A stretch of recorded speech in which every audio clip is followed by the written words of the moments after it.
रहमतुल्लाहि व बरकातुहू।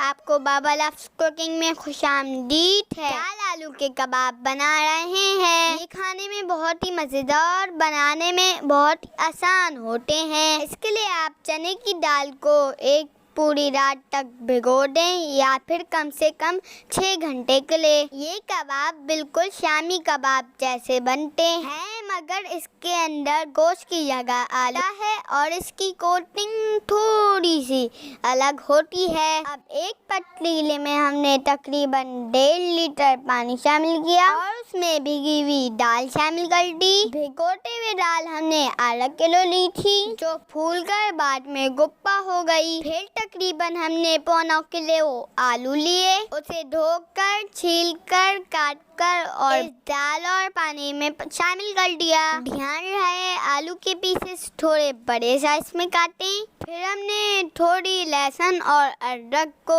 अच्छी तरीके से कूट लिया। ये दोनों चीजें इतनी थी कि इसकी मिकदार 2 टेबलस्पून बनी, वो भी हमने इस पतीले में शामिल कर दी। फिर एक बड़े साइज की प्याज ली, उसे छीला और मोटा मोटा कट कर लिया। फिर यह प्याज भी इसमें शामिल कर दी। ध्यान रहे हमने इसके अंदर अभी चूल्हा नहीं चलाया है। अब हमने तकरीबन 6 से 7 हरी मिर्चें मोटी मोटी काट के इसमें शामिल कर दी। आप हर रेसिपी में अपनी मिर्चों और नमक की मिकदार कम या फिर ज्यादा कर सकते हैं। अब हमने 1 टेबलस्पून भर के साबुत सूखा धनिया इसमें शामिल कर दिया। हम इसको थोड़ा सा कूट कर शामिल कर रहे हैं। अब हमने सफेद जीरे की 1 लेवल टेबलस्पून ली और इसको भी इसमें शामिल कर दिया। अब मोटी कुटी हुई काली मिर्च आधा टेबलस्पून, सफेद दखनी मिर्च 1 टीस्पून, नमक 1 टेबलस्पून इसमें शामिल करके चूल्हा जला दें। चूल्हे को दरमियाने से थोड़ा ज्यादा आंच पे चलाएंगा। थोड़ी देर में पानी में उबाल आने लगेगा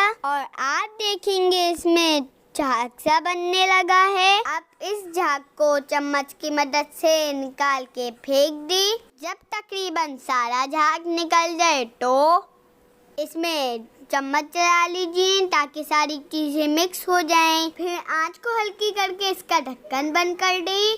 फिर हल्की आंच पे इसे 1 घंटे के लिए पकने दें। इंशाअल्लाह जब आप ढक्कन उठा के देखेंगे तो पानी मुकम्मल तौर पे खुश्क हो गया होगा और आपकी दाल और आलू दोनों अच्छी तरीके से गल चुके होंगे। अब इसको इसी पतीले में चम्मच की मदद से घोट लें, जैसे हम हलीम का घोटा लगाते हैं। अब इसमें 1 कप बारीक चॉप हुई प्याज, 1 कप चॉप हुआ धनिया और अगर आप चाहें तो हरी मिर्ची काट के भी डाल सकते हैं। अब इस स्टेज पे आप अमेज़े को चख के देख लें। अपने टेस्ट के हिसाब से अगर आपको कुछ भी बढ़ाना हो तो बढ़ा लें। अब इस अमेज़े को 15 से 20 मिनट के लिए फ्रिज में रख दें। इससे इसमें थोड़ी शक्ति आ जाती है और कबाब अच्छे बनते हैं। और अब आप अपने हाथों में थोड़ा सा पानी लगाएं और इस अमेज़े के सारे गोल गोल कबाब बना डालें। ये कबाब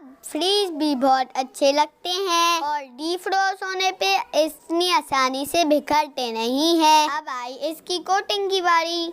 हमने तकरीबन 1.5 कप बेसन में 1 चौथाई टीस्पून नमक शामिल किया, साथ ही साथ चौथाई टीस्पून गरम मसाला और चौथाई टीस्पून लाल मिर्च पाउडर शामिल करके इसमें तकरीबन 3/4 कप पानी शामिल करके इसका बैटर बना लें। अब एक पैन में 2.5 कप तेल शामिल करें और कबाबों को बनाए हुए बेसन के मिक्सर में डिप कर दें और बहुत एहतियात से उठा के तेल में डाल दीजिए। दरमियानी आंच पे कबाबों को तल लीजिए। बेसन की ये वाली कोटिंग बहुत ही मजेदार होती है, बाहर से थोड़ी सख्त क्रिस्पी क्रंची। हम मजाक में इसे पकोड़ा कबाब भी कहते हैं। आप चाहे तो इसे कोई भी नाम दे दीजिए, मगर ये बहुत लो कॉस्ट और मजेदार कबाब हैं। आप भी चपाती और रायते के साथ जरूर ट्राई कीजिएगा। लीजिए आपकी मजेदार मज़ेदार से दाल कबाब तैयार हैं। अगर आपको वीडियो पसंद आई हो तो वीडियो को लाइक करें, चैनल को सब्सक्राइब करें और कमेंट बॉक्स में ज़रूर बताएं। वीडियो को देखने के लिए जज़ाकल्लाह खैर।